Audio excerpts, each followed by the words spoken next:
Most people do not know that it is illegal to hire adult companionship in Las Vegas, and this leads to people getting scammed.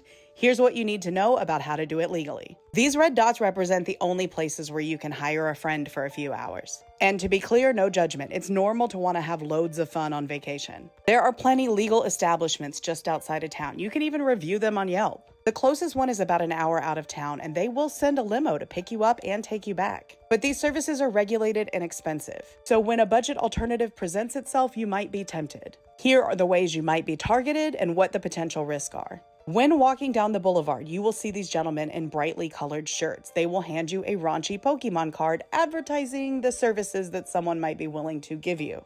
You'll see these cards scattered everywhere. But the woman who shows up to your hotel room will not be the woman on the card. You'll see girls advertised on these big box trucks with a large glowing number.